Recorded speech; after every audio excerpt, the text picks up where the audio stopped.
I was born in Cuba and I posed as an Italian. I paid off the mob guys and just things started happening and growing. Before I knew it, I was driving the captain of the Gambino crime family around. Very colorful character by the name of Greg DePalma. What point did you know your job as an FBI agent, you were hooked on saying, this is exactly what I thought it was going to be? You know, it was immediately. Just that whole movement of being an undercover and fooling people to believing the person you're trying to portray. Well, Undercover became my home. Greg DePalma is the guy who appeared in that famous photograph with Frank Sinatra, Carlo Gambino. Was he like a real mafioso where his loyalty was to La Cosa Nostra over family, where he followed the code to the T? Was he known as somebody like that? He had a big mouth. That was great for the FBI. He loved to talk. We loved to listen. He's looking for ways to exploit you. That's what he does with everybody. Is there a training for that? Meaning, is more caught or taught? They're out there committing crimes as kids. Then they wind up going to jail. But jail is like going to Oxford. In the mob is total accountability as to where you're at, why you're doing this. Is that his DNA, or is that the DNA of the La Cosa Nostra, where they're always looking at how can I get more money of this guy in front of me? Yes, absolutely. That is the DNA with that. Money in the mob always flows up. It never flows down. It's all about making money. You think that part can ever change? They're nothing but criminals. That's all they are. My guest today is Jack Garcia, aka Jack Falcone, who was an undercover FBI agent, 26 years, of which 24 years he was undercover, and for many different heists, many different projects that he had, whether it was going against the Russian mob, I think the Asian mob, he did stuff with Colombians, he did stuff with the Mexican cartel, but his biggest story that ended up being a book nowadays that many people have read is him playing the undercover, guy that's running a business out of Florida that comes to New York, and eventually one of the Capos from the Gambino family takes a liking into him. He gets into the family, is there for 3 years. 3 years later, he penetrates the Gambino family, ends up arresting 32 mobsters, convictions of 32 mobsters, including the top members of the post-John Gotti Gambino crime family. With that being said, Jack Garcia, thank you so much for being a guest on Valuetainment. Oh, thank you for having me. What an honor. Thank you. So did I miss anything there? Did anything, I know you got a lot of awards. I know you've done a lot of great work. I know FBI loves you for the service that you did. Did I miss any part of the story when I went through it? Well, the main part that you missed, Patrick, was the fact that I was born in Cuba and I posed as an Italian. That's something that at first I didn't even believe that I could pull it off, but I did. That's the crazy part. That's the crazy part. So let's get right into it. First of all, just so everybody knows, you're somebody that came up. I mean, your story, you watched the movie Serpico, and then, you were inspired, that kind of inspired you to want to get into the world. So why don't you tell us a little about your upbringing on how you went to the FBI? All right. I was born in Cuba. Actually, I lived under communism, under Fidel, for about 3 years before we were able to leave in 1961. And when we came here, we didn't speak a word of English. And my father had a job in New York, actually had 3, in order to get us, so this was going to be a temporary hold, that we were going to go back to Cuba when this Banana Republic was over. Well, needless to say, that Banana Republic is still there. Yep. So we decided to stay in America, learn English, and then I went on going to school up in Washington Heights, New York. And then we moved to the Bronx, where I went to a Catholic school. And there's where I started playing football. And I had the opportunity to get several scholarships and went to the University of Richmond. And it was there where I saw the movie Serpico. And I knew that moment in time, I wanted to be into law enforcement. It was kind of like a cool guy, Al Pacino, long hair, beard, had the pretty girl with the motorcycle and an old sheep English dog to add to that. So I said, this is what I want to do. But unfortunately, back in the 70s, nobody was hiring, and the FBI refused to return my call. So what happened in 1976 or so, or the end of 75, I was watching Univision, and I saw this American non-native Spanish-speaking FBI agent saying they were looking for Spanish speakers in the Bureau. So I called the Bureau right away, and I said, look, you got me, you got my application, I'm ready to go, I meet the bill. They got back to me and said, well, you're not an American citizen. So I became an American citizen, which is one of the most proud moments of my life. And then I told them, I said, now I have it. Let's get this going. And in 1980, I became a special agent of the FBI. Now, let me ask you this. Right prior to that, what were you doing before you became a special agent? Well, because I couldn't land a job in the police department, I wound up working in some colleges as director of testing. Then I got involved. I actually got into the police department at Union County Prosecutor's Office, but it was short lived. I was only there about a year. And then the FBI came calling. And of course, the rest is the dream of my life job. I love it. I love the fact that it is the dream of your life job. Now, Jack, if I was in high school with you, who were you in high school? If we were in 10th grade, 11th grade, who was Jack Falcone? Well, at first, Jack Falcone Garcia. was Who was always Jack Garcia? he's always a jovial guy. You know, I break Okay. balls. I like hanging around with a bunch of the guys, have fun. I played sports. I didn't have a weight issue like I developed later in my bureau career. So I'm always an outgoing social person. So I was not a bully, but I actually protected those who that were bullied. And that was the kind of guy. People kind of gravitated to me because of my size. I was this big Mama Luke, 6'4". Back then I was around 240, 250. And, it was some kind of guy that people gravitate to. Makes sense. So you bullied bullies is what you did. That is correct. Okay. And that apparently didn't change for the rest of your life. You enjoyed bullying bullies. Well, yeah, I guess, yeah. So you're right. Interesting. Okay. So now you go into the FBI, you got your dream job, you're excited about it. At what point do you get some of these assignments that leads you to working with the mob? How soon did you get a big assignment? Well, keep in mind that Hoover died in 72. So the Bureau did not really mirror the demographics in our society. So here I come in, this kid who speaks Spanish fluently. The kid doesn't look like an FBI agent. I didn't look your typical guy or dressed alike. I grew up in Havana. I grew up in Washington Heights and the Bronx. So I had a little something with it. And right around that time, the FBI got involved in working narcotics, which was the early 80s. So I was the perfect guy. Here I am. I speak Spanish fluently. I know the streets. I'm a social person. So I immediately started working cases that were involving narcotics. And that's kind of where I found my little niche in the FBI. Okay, so when that did take place, what was your first project that you got in? And when it happened, was it kind of like you were a fiend saying, I'm hooked. I want to do more. I'm in love with, like, at what point did you know your job as an FBI agent, you were hooked on saying, this is exactly what I thought it was going to be? It was immediately. I wound up working a long-term national security case, so I really can't discuss it, Patrick, and I apologize for that, but it was where I was working undercover. I was living on my own. I had a fake identification. Just the way that Cloak and Dagger, just that whole movement of being an undercover and fooling people to believing the person you're trying to portray. It was just so enticing to me, and it became like my adrenaline drug. It was something that I drew my high, my this is what I want to do, and I just couldn't wait to do it more. And again, because there weren't that many people who spoke the language like I did, I was a shoo-in. So I just started going from one case to the other. Each case I looked as a challenge, and I enjoyed working with the men and women in the FBI. So it was a perfect fit. It was my little niche. Some guys are good maybe working wiretaps, other good in surveillance. Well, undercover became my home. So at what point after you became an FBI agent in 1980 did you get the call for going undercover with the mob? Well, how many years later? Oh, it was back. The first time I got the call was in the year 2000, 2001. Because again, all my expertise was working narcotics, either posing as a drug dealer, a transporter, a money launderer. Then I started doing police corruption cases, murder for hires, Asian organized.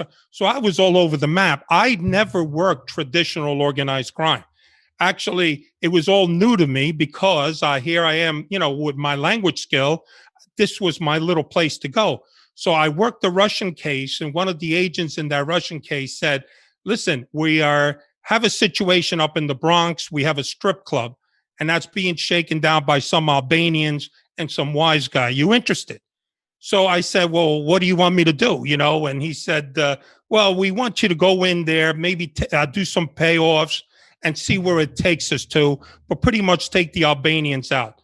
Well, I said yes. It was the latter part of my career. And next thing you know, yes, I paid off the mob guys to keep the Albanians away. And just things started happening and growing.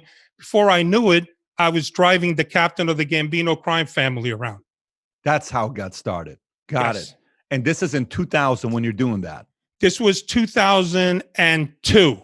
2000 is when I heard we may be doing this. But 2002, that Christmas time is when I paid the mob guy to keep the Albanians away. Did the strip club have anything to do with John A. Light? Was he involved at all or no? No, not Johnny A. Light, who was involved originally. The captain of the crew that I infiltrated is a very colorful character by the name of Greg De Palma. Greg De Palma is the guy who appeared in that famous photograph with Frank Sinatra, Carlo Gambino, and the others. Now, also, Greg De Palma was an owner of this club that featured all the headliners, Frank Sinatra, Dean Martin, Sammy Davis, Sonny and Cher, the who's who back in the late 70s were playing at this mob-owned joint. So he was a quite known celebrity. He had been in jail for Shaking Down Scores, the famous nightclub in New York City that Howard Stern made famous. So when he came out, he reclaimed the strip club that we were working and said, this is my strip club. It's on record with me. Whoever is here now, which was another Gambino, they wound up surrendering to him. And at first we were a little leery with Greg because Greg is the kind of guy who's a big talker. He loved to talk and we in the FBI loved to listen. So it was like a perfect match. We kind of hitched our wagon to him. And next thing you know, like I said, I started becoming friendly with him. I started seeing what he was doing. I was trying to identify who the hierarchy of the Gambino, the post-John Gotti Gambino organization was. And it really brought me into more of a going from a victim, somebody paying money to keep the mobs away and the Albanians, to now becoming one of them. And that's how I wound up going there. From that, I got put on record with them and I became an associate in the Gambino crime family. At what point did they start trusting you where they said, like, was there a tipping point? Was there an event when they said, this is no longer a friend of mine. This is somebody we want to make a friend of ours. At what point did that happen? Well, very much, life is all about timing, Patrick, as you know. I mean, it just so happened that I filled the void. Greg De Palma's son, who was also a made guy who tried to kill himself in prison, he lost his son, his confidant, and I kind of became his son. So I was at the right place at the right time. And then he started really telling me a lot more of the past. He started telling me about some of the issues that were happening in the Gambino crime family as to who was moving for jockeying for power, who is getting straightened out, why this person should be straightened out. So all of that valuable intelligence was great help for the FBI. So what happened is he just started making me part of his crew, but it was an exhaustive operation. I mean, this guy talking about it sounds like, well, it's kind of simple, but it was mentally draining. The fact that this man had so much demand. I mean, I could remember one time I was working another caper down in Florida, my phone ring. And at that time we had the Nextel phones and I hear his voice and he had this raspy voice, kind of like a Robert Loggia voice. And he would say, Jackie boy, pick up the phone. So I was working on something. I just let it go. When I came home the next day, he cuts me in and he says, where were you yesterday? I said, I was doing something in Florida. So he said, when I called you, why didn't you answer? I said, well, Greg, I was a little tied up. He goes, don't you ever do that. Because how do I know you weren't arrested? How do I know you're not talking or wearing a wire right now? So the mob, I learned something that they did not teach me in while preparing for this case, that there is so much accountability for it. It's not like when you're dealing with a bad guy, a drug dealer, and all of a sudden this drug dealer is, you don't have to tell them where you've been, what you do the week before. In the mob is total accountability as to where you're at, why you're doing this. But I also learned the hard way from then on that anytime he called, no matter what I was doing, I was going to pick up, including when my mother-in-law passed away, I was at the wake, and sure enough, the phone goes off, and it's Greg De Palma. Now, I could, of course, not tell him that I was at a wake, because I could just imagine the boys would come into and have my aunt and my wife's aunt say, well, how long have you been in the FBI? So I didn't, but I went outside. I took the phone. Did I want to take that call? Absolutely not. But I took that call because I knew it would have set me back. So this is the kind of thing that it was with Greg. He would call me sometimes at 3 a.m, not just me, everyone in the crew. And he says, hey, you watching TNT? Rio Bravo is on. Oh, I love that movie. John Wayne is great. And I'm going, do I really need to hear this at 3 o'clock in the morning? But was it almost a form of the phone call at 3 a.m. had nothing to do but to find out your level of loyalty to him? Absolutely. Got it. Absolutely. It was all about. What do you think about that? What do you think about that? Like because when you work under somebody like that, it comes with a price, right? It comes with a price of constant, nonstop accountability. How did you process all of this of having to win the loyalty and the trust? Well, I knew that that's part of the system. That's part of Cosa Nostra. That's what it's all about. There is no lone wolves out there. If you are on record and you're put on record and you are using and you're flying under that umbrella of protection of that particular family, you have to adhere to the rules. You have to stay in contact, because it's all about with them control. You stay in contact. They know if you're making money. If you're making money, you're kicking up money. Because as you know, Patrick, money in the mob always flows up. It never flows down. So it's all about making those Benjamins with these guys. And the reason there is that accountability, if you're going down to Florida like I did many times, because I was working other cases, I would come back with a little taste. By that, I mean an envelope with a couple of thousands in it. Maybe I come back with some of the stolen merchandise that we claim that we had, when in reality were forfeited jewelry. And I would say, here, you earn a little. So it's all about the mob of making money. It isn't about your personality and as jovial as you think you may are, or great storyteller or this and that. If you're not making money for the mob, you're not even going to be anywhere near it, because it's all about them sucking the life form out of you. Now, when you were there in 2000, who was the boss in 2000? Well, when I got there, the boss was unknown. We found that the acting boss was Arnold Scutieri, who was a loyalist to John Gotti. Mm-hmm. John Gotti Jr. and was part of the triumvirate that they had of that family. But then Arnold Scutieri took the nod of being the acting boss. And then came the underboss, which was Anthony Magali. And then the consigliere was Jojo Corazzo.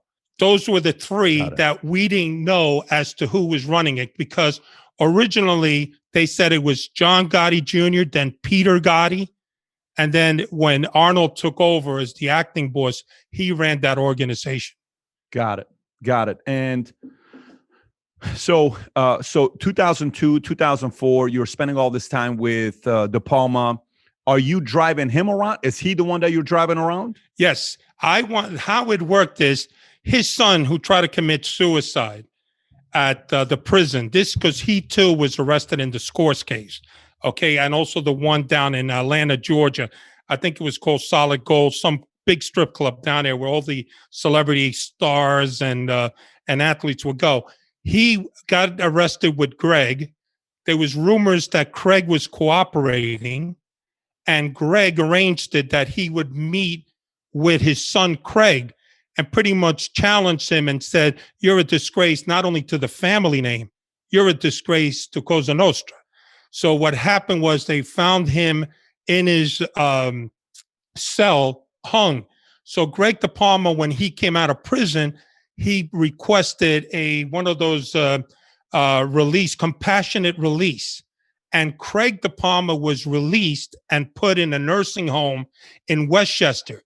Now, the irony of that is Craig De Palma went to all these nursing homes and found one, and he specifically told the director of the nursing home that there was not going to be any mob stuff. And the reason why, everybody knew Greg De Palma was a gangster because of his Westchester Premier Theater days. So what happens within a week? We had all our meetings at the nursing home. All the wise guys would come in there. And my heart ached when you see the family members looking at their elderly family members and surrounded by all these gangsters who were either taking action or paying tribute payment to the mob. So Greg De Palma wound up running his whole operation. He was what I thought a good father, or was he a good gangster? Because he was loving his son and taking care of him. But, it was a little weird because it was also kind of selfish on Greg, because it was known out there that Greg's son cooperated, and that was a reflection on him. So, but of course, Greg De Palma's story was not that he was cooperating, but instead it was the marshals who killed him. I mean, as outrageous as that was, that's what he was putting out there in order to cover himself in the Gambino crime family. Was he like a real mafioso, where his loyalty was to La Cosa Nostra over family, where he followed the code to the T? Was he known as somebody like that? Greg De Palma was brilliant in this regard.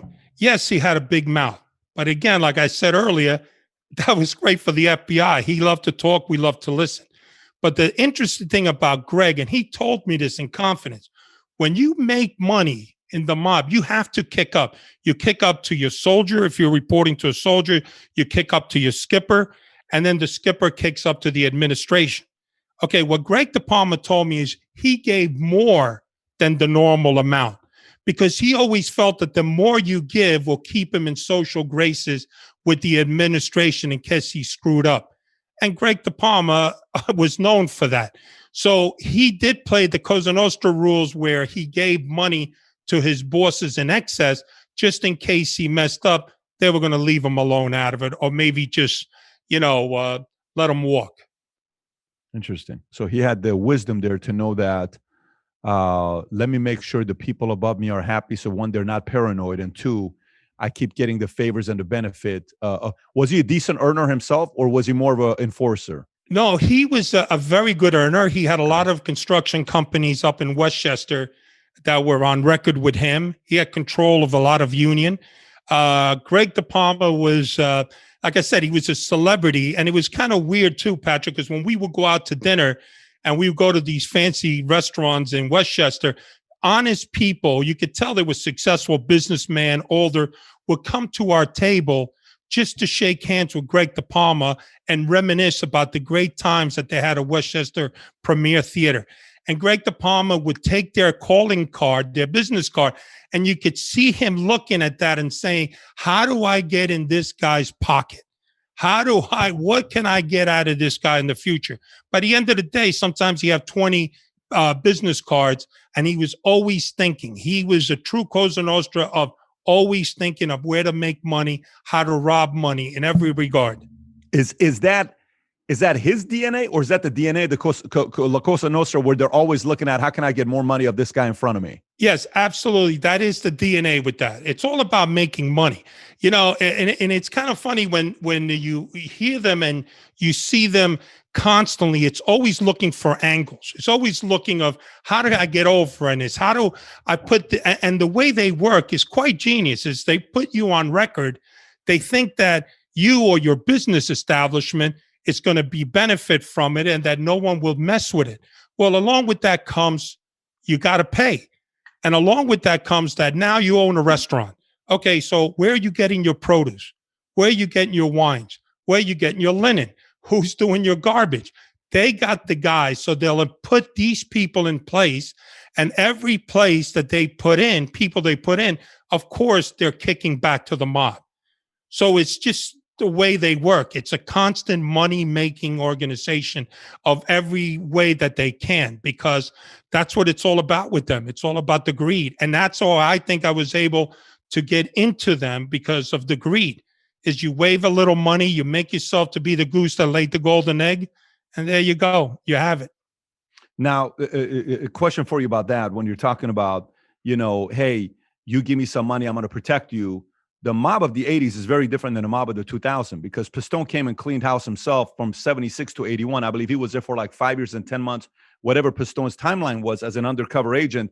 So the days of if somebody messes with you, we're going to take them out. You can't necessarily do that in the 2000s, 2002. So what is the business model if no one fears you? What do people fear that you're going to do to them if you're not going to take their lives?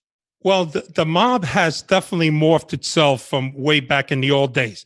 They come to realize that leaving bodies on the street is bad for business. Okay, so they know that. So they are careful. They like to operate more in the gray area, like strip clubs or those corrupt union officials that they go in. They're not as open shotgun plan like they were in the old days to try to shake down everybody and everything because they know that people are wise to them. So it's kind of a catch-22 for them. They know that the mob runs on fear, but if they can't beat you up and they can't kill you, how is that fear going to be generated? Exactly. So it does revert to sometimes to old-fashioned beatings, where they just come, they'll beat you up, tune you up, and tell you they're coming back. But then they're also very careful that you're going to call the cops and put them in jail. So it's a delicate dance that the mob does now and takes that extra precaution of really doing background on an individual company or person to see if they're the kind of people that you could approach. Because one false move lands you in jail for extortion. Yeah, but I'm trying to see again that business model in 2002 with the technology and where we're at, beating people up. You come beat the person up. That person calls the cops. The next time you're coming to collect taxes or whatever you're going to be collecting, they record, they turn it in. You're fake. Even the beating up stuff. I mean, yeah, I'll take a beating one time, two times. The person who calls them up, it's it's a dramatic shift in business model for it not to be that effective. So let me ask you. I asked you a question about De Palma being a earner. You said he's an earner. Was he also a capable guy? Was he also a guy that was capable of, crossing the line and, handling the highest level of job if needed? Well, the way it was explained to me when I was proposed by Greg De Palma, how it works is the mob looks for earners, guys who are going to make money. Now, if you are a person who plays by the rules, keeps their mouth shut, is capable of violence, could do time, okay, you get proposed to be put into this life. But not everybody is a killer. They have their own shooters. How they work is you could be called upon to do something, whether it's dig a grave, drive a getaway car, do a block car with the police. Sometime and someplace they may call you. But unlike what the glamorization of Hollywood, not everybody's a killer. Not everybody had to kill somebody to get straightened out. Okay, there are a lot of guys who don't because these are guys who are making big time money, which what the mob is about. Yes, they do have their shooters, but not that. So keeping as far as Greg is concerned, he never opened up to me about any murders simply because in his teaching of me of mob ways, he says, once that bullet leaves the gun, you never talk about it. So it's like, why would he talk about that unless he's that dumb to say if he was involved? But what we do know about Greg De Palma, he was in Nino Gadji's crew. It was the same crew of Roy DeMeo. So, yes, could he have been involved in something? Roy DeMeo was just a sadistic killer. So who knows what he did? But as far as with me, he never led me on to believe that he was involved, nor did he brag that he was involved in any killings. Yeah, only reason I'm asking is because when I was sitting down with Sammy, an interview with John Alite, John Alite said, ask anybody. I've never seen John Gotti Sr. kill anybody. John always had people like me kill people, right? Now that's John Alite saying. Then I went and brought that up to Sammy. Sammy said, let me put it to you this way. Gotti, if he had to, I don't know if he did or not, because, Sammy's such a true mafioso. He's not going to, even if he knows the answer, he wouldn't say it because it's not his style to do that because he still fully respects the code. What it was obviously minus what happened years ago. He said, don't get it twisted. John Gotti is very, very capable because if he needed to do something, he would do it. He's not somebody that you want to think that he wouldn't do it. And then you hear John Gotti Jr., when they ask him about Sammy, even though there's obviously a big falling out between those families years ago, even John Gotti said, Sammy the Bull, if there's one thing about Sammy you have to respect, he's a true mafioso. Everyone knew he was capable. So that's what I'm asking is, was De Palma somebody that was a capable person that he could have done something, or was he just a guy that was making money? From what I know, he was a moneymaker. Okay. He was strictly a moneymaker. He had the Westchester Premier Theater, but he also had access to shooters, just like what you mentioned. Why get your hands dirty when you can get somebody to do that for you? Makes sense. Makes sense with that part. By the way, do you notice a commonality amongst those who are earners that had a very, very high level of charm, charisma, persuasion, sales, negotiation, and at the same time, the model was have people around you that everyone feared, but you stayed the good guy. So was trying to stay the good guy, versus you had the bad cops around, the whole good cop, bad cop. Obviously, this is they're definitely far from being cops, but did you notice the main earners were always protected and the best of the best at charming, charismatic, and attractive and persuaders? Absolutely. Spot on with that. These guys were more polished. Like in the mob, there's your gangsters and there are your racketeers. Racketeer is a polished guy. If you are an individual who makes a lot of money, you do surround. Look, you're only allowed to exist because they let you exist and they guard you to exist. So obviously you're going to have the muscle around you, and you could also call on that muscle, because if you're working with the mob, by all means that they're going to say there's a problem, he's not going to get his hands dirty. He'll go see his skipper or his soldier and say, look, we got an issue here. They'll handle that for him. You notice a trend with that. I sat down with Leonetti, and Leonetti would tell me stories about Scarfo, his uncle, and how Scarfo was. And then I sit down with Ralph Natali, and Ralph Natali will tell different stories of Scarfo, right? And what he'll say. And Ralph Natali is definitely not a fan of Phil Leonetti, and Phil Leonetti he wants to have nothing to do with the mob. He wants to just live the life that he lives, and he wants to have nothing to do with Merlino, none of those guys, et cetera, et cetera. Great. But they watched and they heard stories being told of the people prior to them, right? When Leonetti's around Scarfo would tell stories. Let me tell you how this was, and let me tell you how this was. And even one time they went and met Meyer Lansky, and there was a certain connection there with Lansky. And Natali has a lot of stories of Skinny Razor and all these other stories that come up, and you keep hearing about these guys, right? What stories of which personalities did De Palma tell you stories of? People in the past. I'm sure he had stories about Gotti. I'm sure he had stories about different people. But what were some of the stories that stuck with you from the people in La Cosa Nostra? And I'm not talking about Sinatra stories, Dean Martin stories. We can get into that here in a minute. I'm talking specifically from the mob life. Yeah. One thing about Greg, he was very close to Paul Castellano. Paul Castellano put him in, actually proposed him for a membership. So he had this closeness to. He was also enamored with John Gotti. Actually told me that when John Gotti was in prison, he took care of John Gotti. He said he bought him a hat because he sometimes was called Chief, and it was a white hat with the word Chief on it. He said that he would take care of him, feed him during the final days, and everybody knew that's what Greg. So he had this fondness.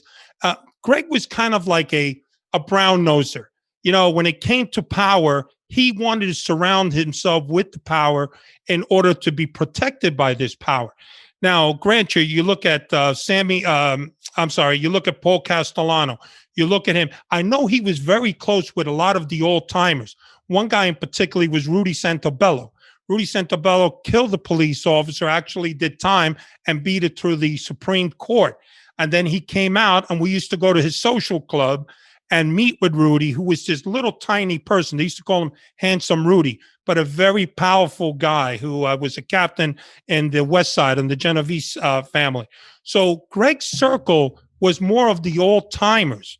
And none of these guys sat around and bragged like, I whacked this guy, I killed this guy. They subscribed to never talk about it, whether they did or don't. But we all assume that they had the power to do that, because that is what Cosa Nostra is all about, that maybe they don't get their hands dirty, but somebody else will. But he talked about John Gotti Jr. He talked very much about how John was great. He mourned every year at his the day that John passed away. He was always felt like devastated that John, and he was looking forward for Junior to come out, as were we. But the problem is Junior got hit with the Curtis Lewa charges, and they kept him in jail. So Greg actually made a phone call with an FBI phone that he contacted the family of John Gotti Jr. saying, hey, you know, when is he getting out, and all of that. And they said they had some problems with him. So there was always this thing with Greg and others that it was always trying to get to the top and do whatever it was necessary. In fact, when I was out there with him, and we charged Arnold Scutieri, the acting boss, and Magali, he had Arnold Scutieri and Alphonse Siska, called Funzi, who was also a captain in the Gambinos. They shook down this very well-to-do guy, and they took his American Express black, not platinum, but black card. And there they went on a spending spree with their wives to Vegas. And then after like 20,000 being spent, they cut the card off. And we have it on tape because I was wearing the recorder. When they're calling in, they're saying, you tell this guy to reactivate his card. That's an embarrassment to me that this card was cut off. And these guys were like kids in the candy stores. Their wives were doing mani-pedis, hairdo. They were shopping in the malls of the casinos. It was just insane of the abuse that they did. But again, there goes Greg kissing up to the bosses so he would be okay with them, as opposed to a guy who sits quiet, and then when it comes to take somebody out, they say, well, what good is this guy? He doesn't put any money in my pocket. I mean, I remember we came up with a scheme of giving plasma TVs, and this actually happened, which I think you'll find it amazing. So instead of buying it, a plasma TV, I told him it fell off the back of the truck, and my guys got it. So we give it to Arnold Scutieri. Now, Arnold Scutieri's home watching The Sopranos. Now, do you remember the scene where Robert Loggia with Feach Lamanna comes out of prison and things have changed and he's a little threatening to Tony Soprano because he was old school. He didn't like the way things were worked. Yeah. So they set him up by putting and storing these plasma TVs in the garage and then drop a dime to the probation officer, and boom, he gets arrested. Again, Feach Lamanna.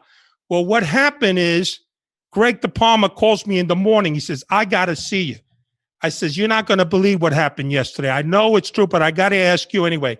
Is that television stolen? I go, what do you think, Greg? Well, I think I went to the store. Of course it's stolen. He goes, I knew it. Last night, I get a call from the boss.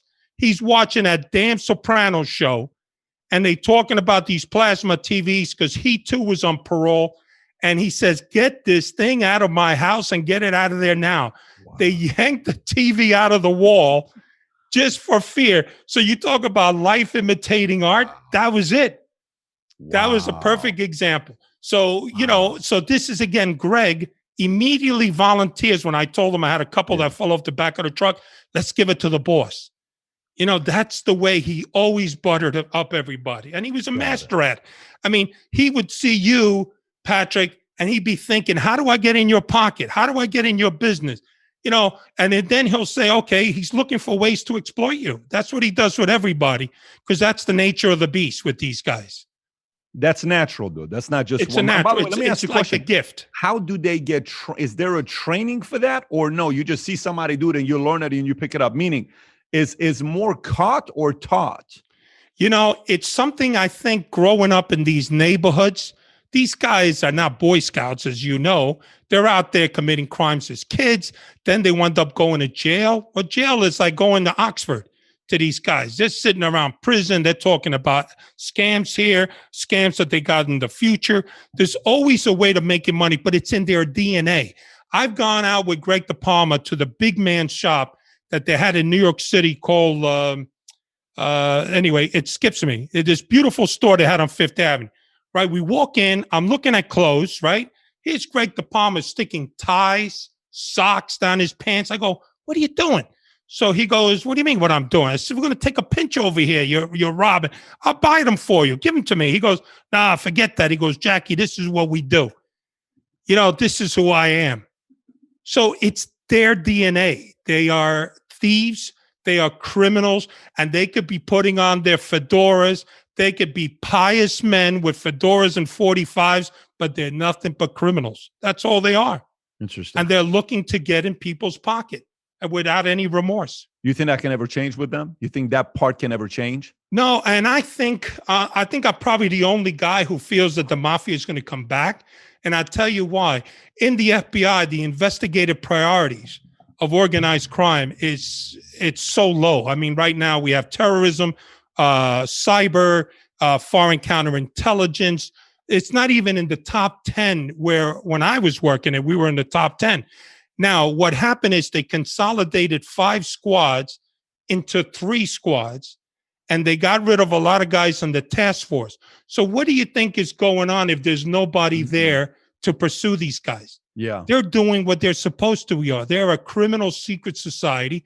They've crawled back under the rocks, and they're making their moves in a way knowing that they're not being looked at simply because we don't have the manpower to do it. That's interesting for you to say that they could be coming back. So, because, Merlino was in something recently with the election 4 weeks ago that his name came up, that he may have been involved in the scandal of elections. And, Mob's been involved with elections for God knows how many years, since Dewey days. Yes, you can go true. way back with elections. But, so you're saying it's in their DNA. You don't think it can change. So you don't think one of these things about, hey, I'm a changed man right now. I don't have the same tendency as of trying to get money out of your pocket and I'm living a straight life. You think it's something that will never, ever go away once they're in it for 20, 30, 40 years? Listen, first of all, I commend you for the hosts, the guests that you've had on your shows. I mean, you've had some serious heavyweight guys. I mean, Sammy the Bull, come on. He's a bad guy, period. 19 murders. He's a tough guy on the street. You've had Phil Leonetti, another one. These are serious guys. Now, have they changed, or are they capable of changing? I don't know. It's if what's the old saying? You can't change the spot of a leopard. Are you going to change this? Sammy had his shot to be changed, and then he went into ecstasy and he got collared. So I don't know. I hope that they see their light to see whether it's possible. But would you want to be their next door neighbor? I know I would.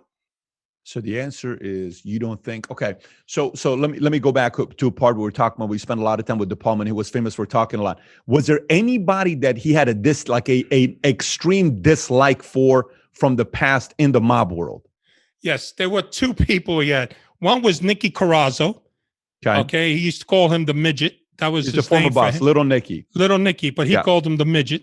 Okay. And then the other one was a guy that he actually proposed for membership. Besides proposing me, he also proposed Nicky LaSorsa. Now, Nicky LaSorsa is a very wealthy guy. His family owns the LaSorsa Chevrolet in the Bronx. Huge place. And Nicky made a lot of money.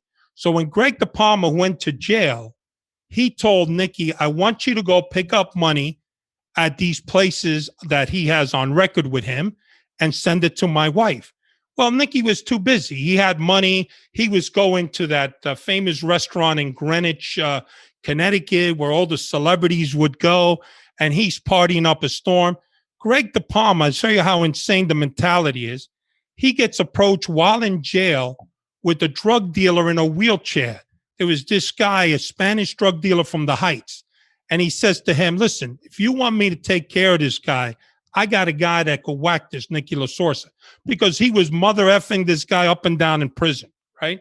So what does he do? They set up a guy to come in who was an undercover ATF agent to meet with Greg De Palma, and Greg De Palma spills out what he wants this guy to be killed, okay? Now, what happens is Greg De Palma gets charged, and like a good criminal that he is in organized crime, is where they never admit that they're guilty. It's always like John Gotti said, you could catch me with a steeple coming out of my ass. I did not rob it. Well, the same was Greg De Palma. The only time he took a plea was when he was in the Scores case, and John Gotti told him to take a plea. So he took it because that's the boss. Now, what happens is Greg is found not guilty, even though overwhelming tapes and evidence, you know? So Greg De Palma comes out of prison and he's trying to reclaim his places, including the strip club that we were at now, that I had infiltrated. Okay. So now what happens is the FBI is saying, listen, this guy is marked for death. He tried to whack somebody. In fact, the FBI went to see Greg De Palma and says, Greg, you're out of jail. We have information that you're marked for death. And Greg De Palma says, I don't know what you're talking about. Don't let the door hit you on the way out. Right. And then we're saying, okay, so I'm out to lunch with this guy at meetings, and I'm making sure that my back is facing the wall and I'm watching the door because this thing could break any time. I mean, you start to think maybe something's going to go down. Well, typical Greg, our surveillance starts picking up Greg, and they see Greg De Palma going to see the bosses, going to see this guy. He's spending time. He's networking like you wouldn't believe. About 2 weeks later, the guy who we paid the money to keep the Albanian says, listen, this place is back with Greg, or you guys could come with me. We chose Greg. And the reason why we chose Greg is because he talks so much. We're not going to hitch our wagon to a guy named Louis Filippelli, who is now a captain. That was his name. Why should I put my horse to him? What are we going to get? Maybe little sponges here and there? Or am I going to hit the mother load with Greg? And that's what we did. But I was careful because all throughout the case, the boss was saying, you need to sit down with Nicky LaSorsa and kiss and make up. And we finally had that sit down where they shook hands and they did it for the better cause. But if I was Nicky LaSorsa, I would have been pissed that this guy tried to kill me, which he did. He actually set the contract out. Interesting. Very interesting when you're talking about who he didn't like and why he didn't like, even the bosses sometimes you hear about. Did he ever have any opinions about the relationship between Sammy and Gotti, or he never talked about Sammy and Gotti? No, he never talked about Sammy, but like I said, he did love John Gotti. He respected him. Yeah. Sammy, no, but Sammy's reputation was always, he's a tough guy, Sammy. I mean, I was glad, by the way, that was an excellent interview with him. And I thought that Sammy is the real thing. And now I hear he's got his own show. So that's kind of interesting. But, Sammy is a guy out there who you don't want to mess around with, and now would he go full gangster on you? I don't know, but I certainly will want to find out, if I'm a civilian out there certainly approaching. And that's one of the interesting things. You got a guy like that who serves minimal time in prison and he's out. He could be a next door neighbor. He could be having, you don't know who he is, and boom.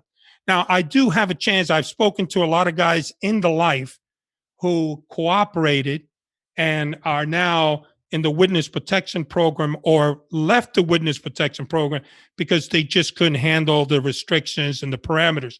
And some of them are really, they realize that they all say, those who are not happy, that they were betrayed by Cosa Nostra. They betrayed them.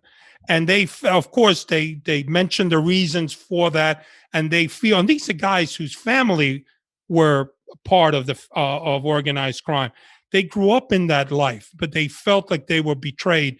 And their stories are, you believe that. And maybe Sammy, his story, the way he was betrayed by John, whether that's truth or not. But if it's true, then of course you have to, side why he broke that Omerta code, because he broke it because it was all garbage. If you're going to lie to me and you're going to put me in harm's way for nothing to do and just so you can get out, everything's off the table then. So you see it from Sammy's point of view just as much as anybody else, from Gotti's point of view. You mean as far as seeing it from Sammy? I think what Sammy did is it's not being a rat. I think what Sammy did was he saved his life. He said, hey, you know what? I did so much for you. I'm not doing it again. Now, of course, that's a delicate subject with Gotti's and Sammy the Bull, but Sammy did make a lot of good cases for us in the Bureau and provided tremendous amount of intelligence. Now, what do you think about when you think about the name Joe Pistone? What comes to mind when you think about Joe Pistone? Well, Joe was, I remember I got in the Bureau in 80, and in 81, I met Joe, and I actually have an autographed book of his. Joe is like one of the many pioneers of Undercover. There was a handful of guys like Willie Reagan, Paul Branna, Eddie Robb, etc. Joe was one of them. And keep in mind, people don't understand this, but undercover work is an investigative scenario, just like it is in surveillance or wiretaps. That's all it is. And sometimes you're lucky, sometimes you're successful, other times you're not. Other times your original plan snowballs into a bigger plan. Joe being one of the, I guess, for lack of a better word, pioneers of this, he was at a time when, and I saw this change in the Bureau. When I first started doing undercover, there was nobody watching you 24/7. You were kind of on your own. You did what you had to do, and then you came back, you called the case agent, and you met them and you talked to them, you told them what went on. Well, now that's changed to, you got full coverage on you. Joe, what he did, I thought he did an excellent job with it. In that, again, he's one of the pioneers. Him and Eddie Robb was another guy that they worked together in some case, and they set the groundwork for us to do these cases, So I got a question for you. I asked him, I'm curious to know what you're going to say about this. I asked Joe when we did the interview, I said, Joe, I've interviewed other mobsters and you sound more like you're a mobster than mobsters sound like they're a mobster.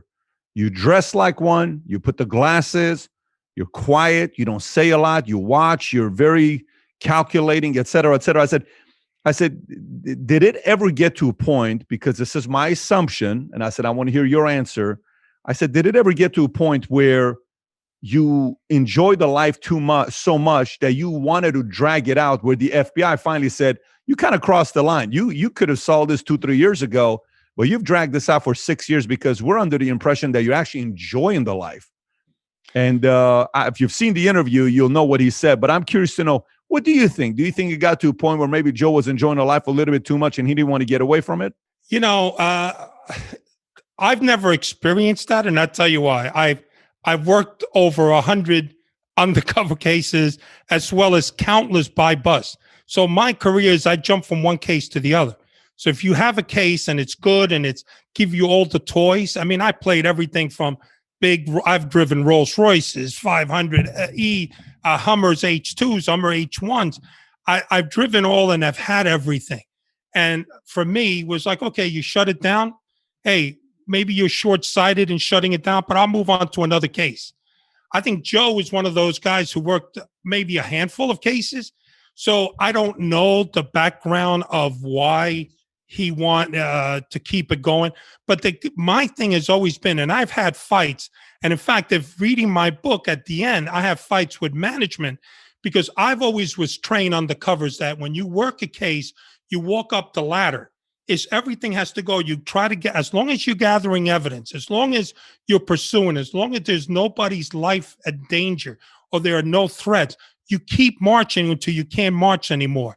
Unfortunately, in my case, after 2.5 years, almost 3, they pulled the plug for no reason. There was nobody didn't believe that I was anything but Jack Falcone. My life was not in danger. I wish I would have gotten the 5 or 6 years that Joe got. But it wasn't. It was curtailed for whatever reason. Now, did that upset me and the United States attorneys that worked the case and the case agents? Absolutely. But what can we do? We're just pawns. So I moved on to another case and did what I had to do. In hindsight, yes, the case was successful. We took down the administration of the post-Gotti. But, I wish we could have had more time. I wanted to even go to the possibility of getting straightened out so I can introduce other agents into the fold and maybe try to get that 32 into whatever to dismantle the whole group. So were you ever in it where Jack, were you ever in it where you're like, man, I enjoy this life? Was there anything about it that got you enamored where you were enjoying the life and you don't want to leave it? Well, if you talk to people about, you have to enjoy working undercover no matter what you're doing. I mean, I've enjoyed flying jet planes with drug dealers. All we enjoyed. I mean, the toys, the pinky ring, the Rolex president watch, the money. I used to carry a knot like 5 G's in my pocket. Now you ask me, lucky I got $10 on me, you know? Yes, I used to walk in a restaurant, waiters trip themselves over to try to take care of Big Jackie Boy. You know how many do now? I get sent to the bar and wait for my table. You know, these are all changes that are adjusted. Yes, when you're out and undercover, you're acting. You take this persona because in order to catch a criminal, you have to think and act like a criminal. Yep. So you have to play the roles, but you have to also understand that this is temporary. I had clothes. I had Zegna suits that were bought with government funds that I had to return. Even my underwear and socks. Now, who is going to buy a 66 long suit? Yes, because it's property. So I've learned all my career. I've learned through my career, you know, Patrick, that enjoy it. Go out there, enjoy it. Hey, listen, it's dangerous. Keep your eyes. We used to go to, when I was undercover, we go to these restaurants. We take over these restaurants that were in contact. We have 5 or 6 wise guys with about 5 strippers. You know what I'm saying? There was live champagne was flowing. I mean, this is what these guys do. You go out. Sometimes I went for mani-pedis. Never had a mani-pedi until I was with the mob. You know, I had cucumbers. You know, I just think like Hillary would have known what a cucumber was. Hillary, right? Baldwin. But anyway, that's another story. But yeah, it is seductive. It's a seductive mistress. It's something that takes you over. And you got to be careful because it's going to end. And if you think it's going to go on forever, it's not. And if it starts affecting who you are, you better walk away. Jack, the 26 you were in as an FBI, how many years of it were you married? I got married in 84. So I was, listen, my wife, I think, was a saint. Let me tell you, the success that I think I've had, okay, is because of her and my daughter. Okay, they grounded me. Even though I never saw them because I have my own apartment, very rarely do I saw them. It was like when I spoke to them, and even if I missed a recital, even if I missed a holiday, okay, she didn't pressure me or get on me. And that's important because you need to have a clear head when you're out there with the bad guy. You don't need to have, oh my God, my wife's mad at me. She's going to leave. She called me. She was very good. And I think because she lived in law enforcement prior to that with her parents, then I think that's what made the edge. But marriage, I've seen this job, Patrick, where it's affected people's marriage. It's affected their drinking. It's affected all kinds. Guys have gone to the dark side. Okay. The only thing this job did to me is destroy my weight.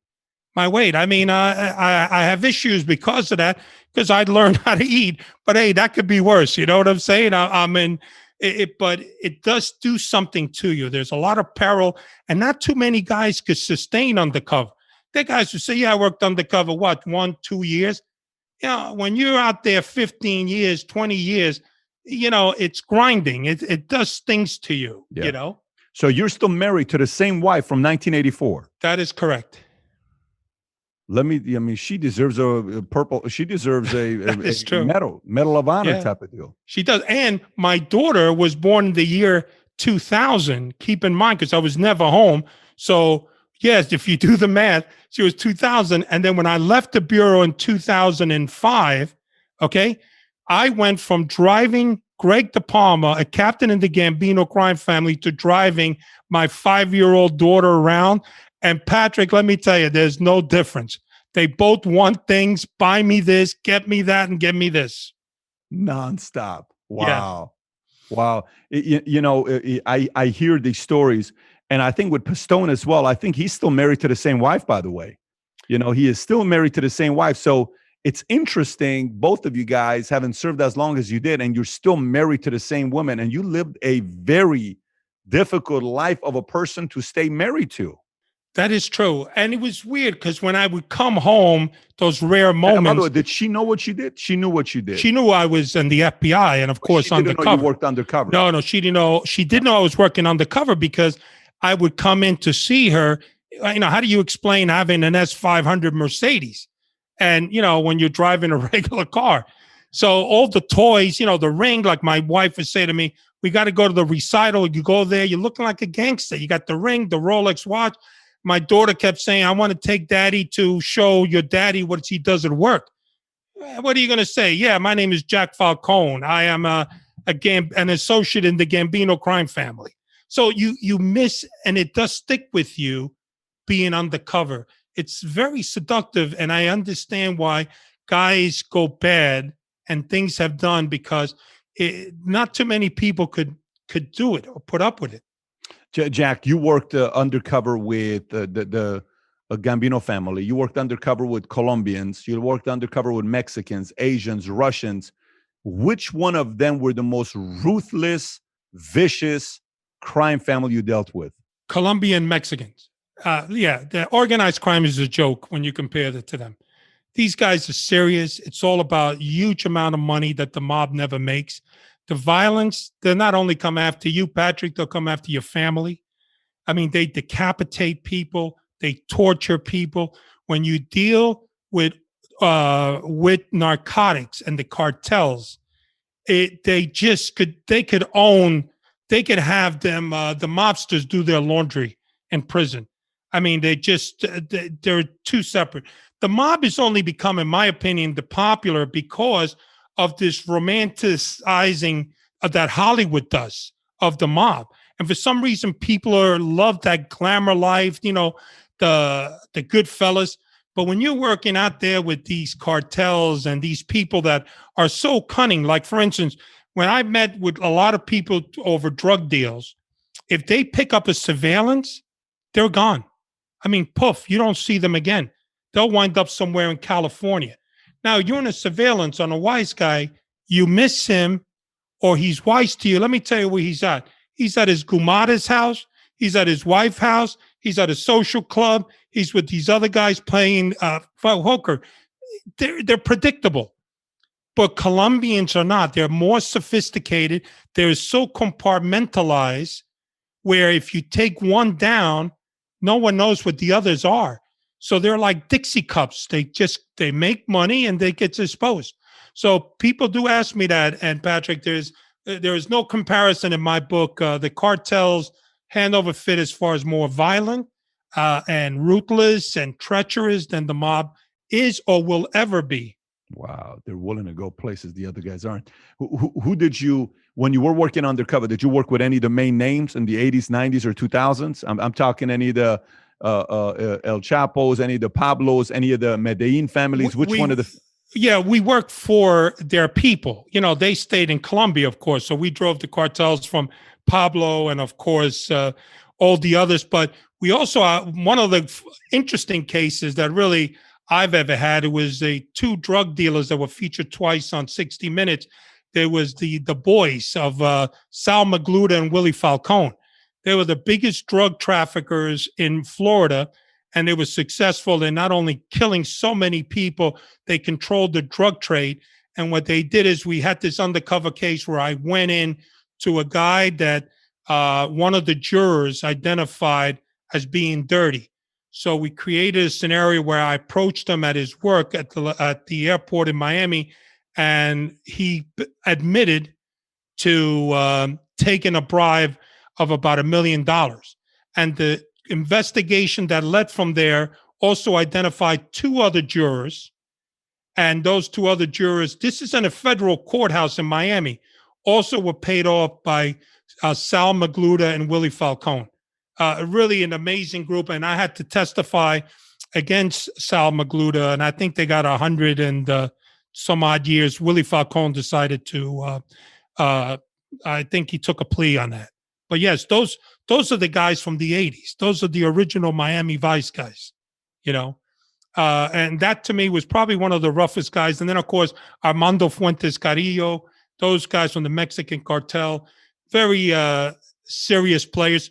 One of the cases that we worked with DEA was that when the first heroin that was produced in Colombia, we were able to obtain. And what happened in the past, the heroin came from Afghanistan or also came from China. So the cartels brought in a bunch of scientists from China to process poppy seeds, and they started growing it.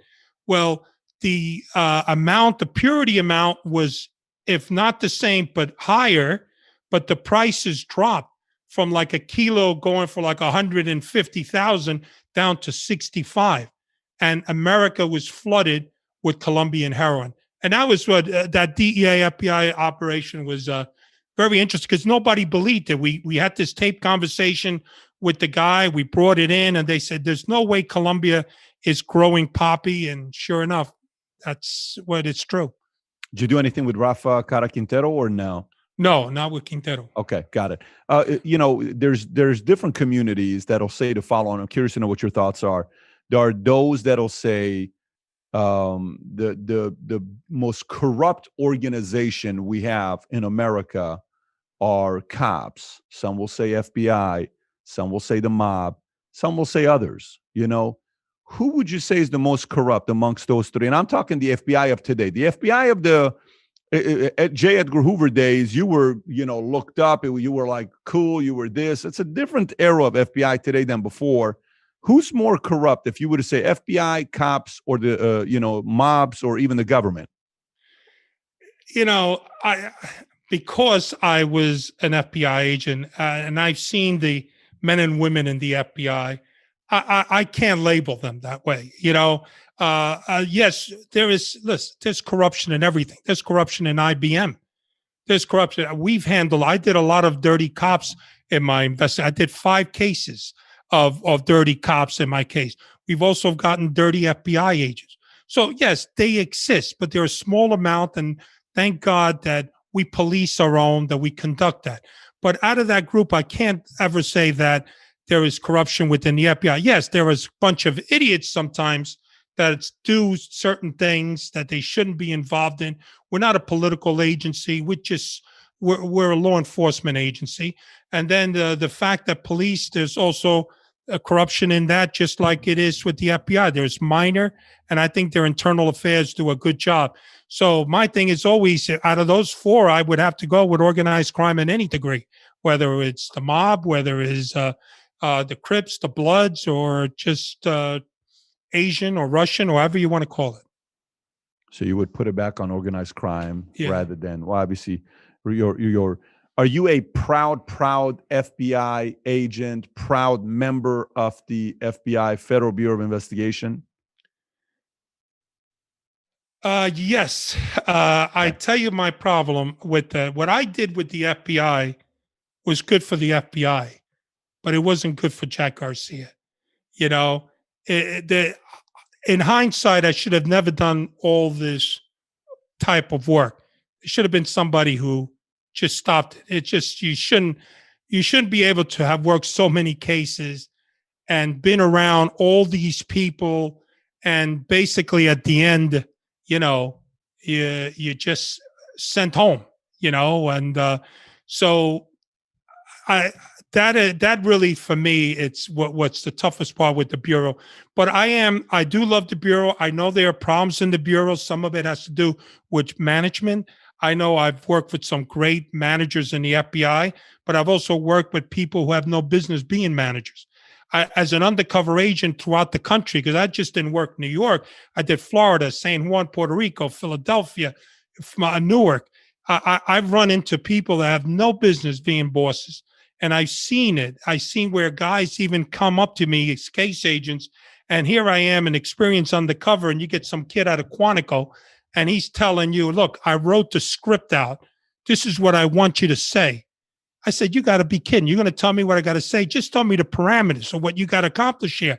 I don't know what I'm going to say. I have to look at the person, see what their body language is, see if I can go that extra yard. I says, no, you say, hey, dude. I say, hey, dude. I never used that word. So you're seeing a lot of people who are, I don't know where their training possibly could have been, but, the agents that I work with were amazing, competent individuals. I mean, I worked in a squad, just so you know, in Queens, which was Little Columbia. We had 15 detectives, NYPD assigned full time, and we had 15 agents. 6 of them became special agents in charge. 1 of them became an assistant director. The other one is a CNN law enforcement analyst. So we had the creme de la creme, not only of the FBI, but the NYPD. These were second and first grade detectives. These guys, I go through any door, I would work anything with them. They were honest as could be. And those are the people that I gravitated. So when I got offered jobs as an undercover, I just didn't take it. As much work as I went into telling me what the subject was, I want to know what you as an FBI agent is. Because I know I'm going to have problem with you if you're going to cop that attitude. Yeah, it's interesting you say that. I've sat down with a lot of FBI agents, and one of the things they all have said, most of them have said, is at the end of the career of the FBI agent, they don't take care of them. It's just like, hey, great job, awesome, good luck to you. Here's a couple $1,000. Wish you nothing but the best.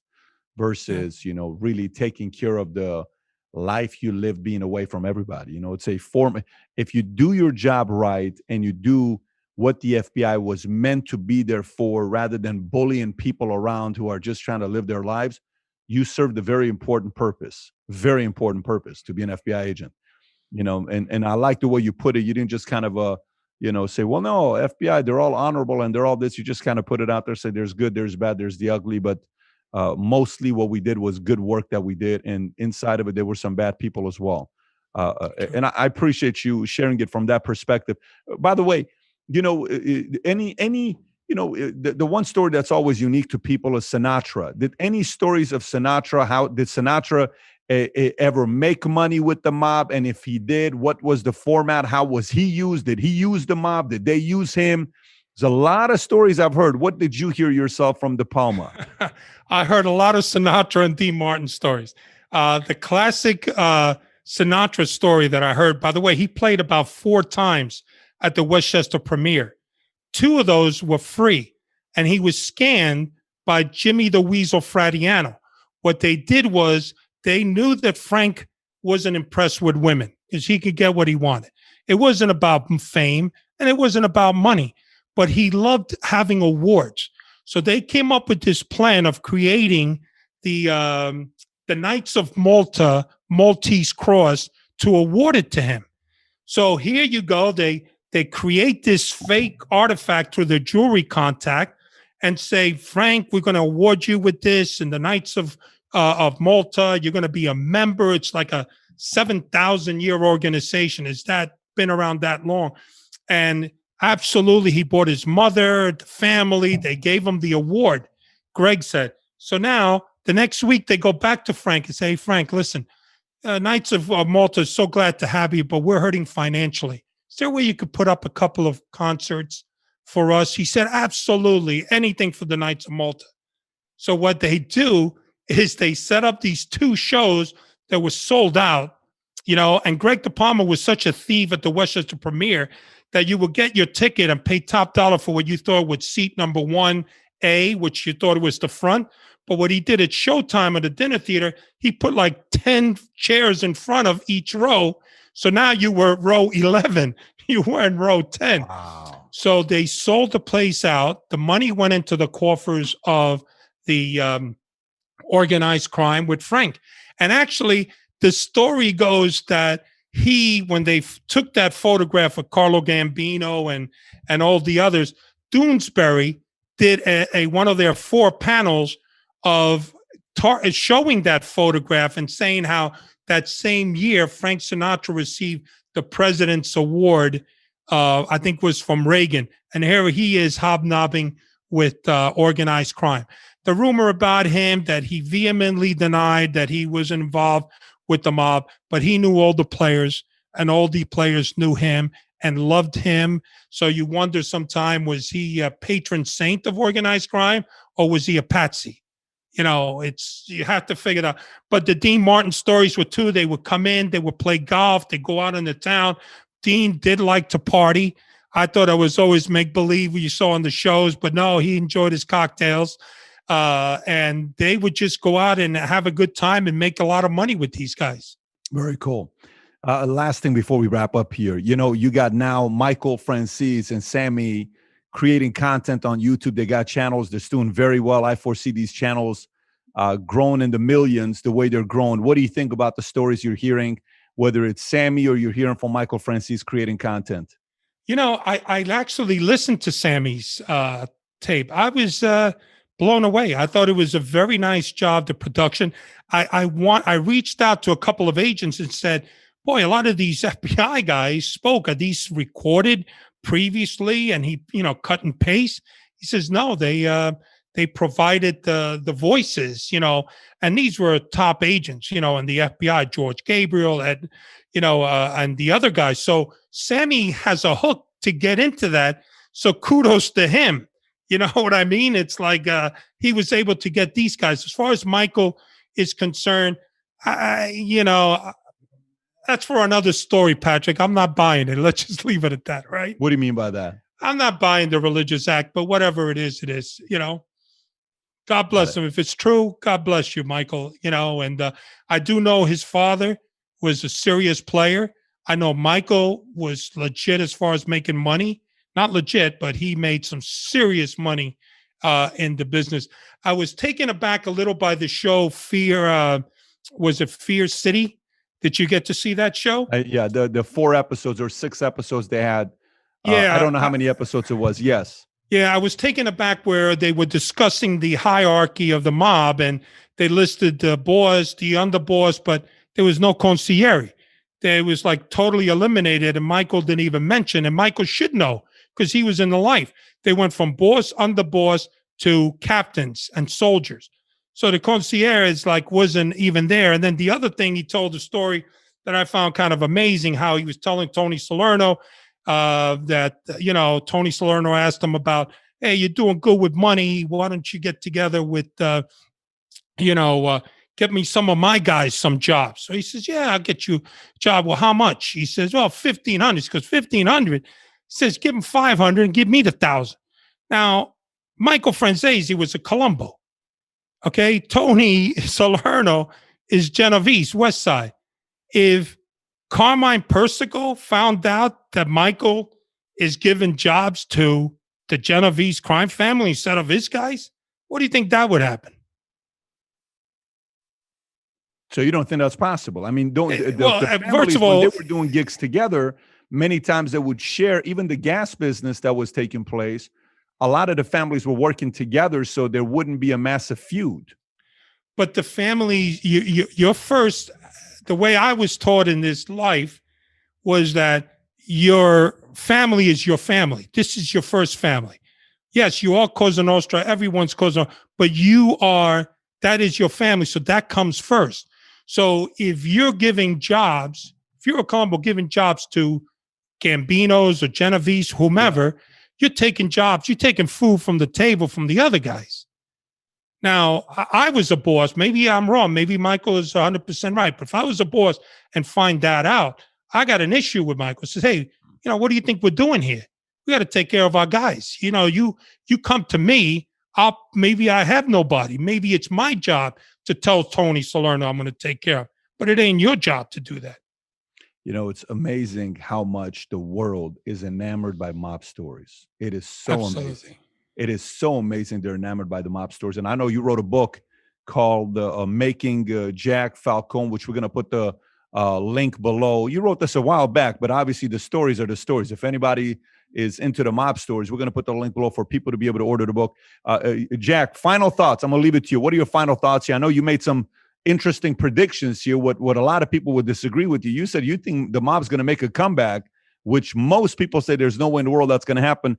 I'll leave you with the final thoughts. Well, I tell you, that's just my gut feeling. And I got a big gut to go with that feeling.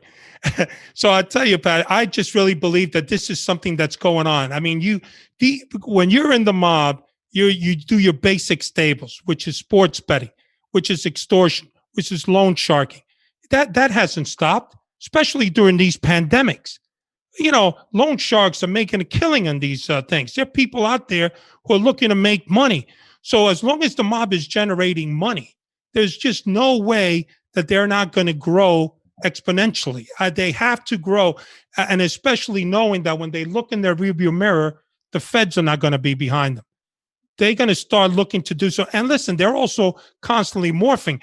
One of the biggest stories that you should have talk about one day is the fact that the Gambino crime family perpetrated the biggest internet fraud case ever to the tune of nearly $1 billion.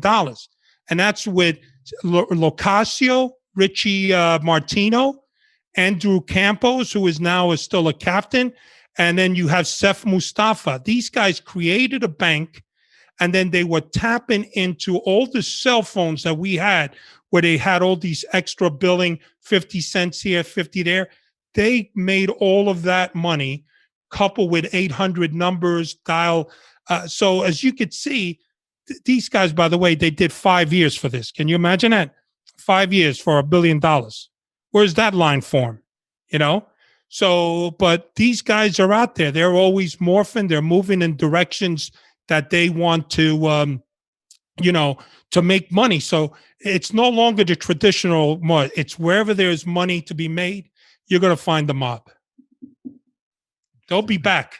Like Arnold said, they'll be back. The mob will be back. Well, we will be watching closely to see if they'll be back. But Jack, thank you so much for being a guest and sharing your stories, man. I really enjoyed it. Likewise. Thank you so much, Patrick. I really did. It's an honor. All the best, my friend. Take care. Bye-bye. Take care. You know what I like about this one is the fact that here's an undercover FBI agent from the era of 2000 and on. Because Pistone, when I did the interview, was 76 to 81, and you get some of the stories after that. But this is a different era and a complete different perspective of how the story was told. But I'm curious to hear your thoughts, what you took away from it. Comment below. And if you enjoyed this interview, I have 2 other interviews I want you to watch. One of them is with Joe Pistone, a.k.a. Donnie Brasco. If you've never watched that, it's legendary. It's long. It's a couple hours. Or you can watch Michael McGowan, another FBI agent who's got an incredible story of what he had to do. And his dealing went with Sicily, undercover, calling, negotiating with a boss and acting tough. A very different story that he had. And on some questions, when I pushed him, he got a little bit uncomfortable, didn't want to answer, but he gave enough information for you to be able to enjoy the interview that I did with him. So either one, click on these interviews to watch them. And with that being said, take care, everybody. Bye-bye, bye-bye, bye-bye.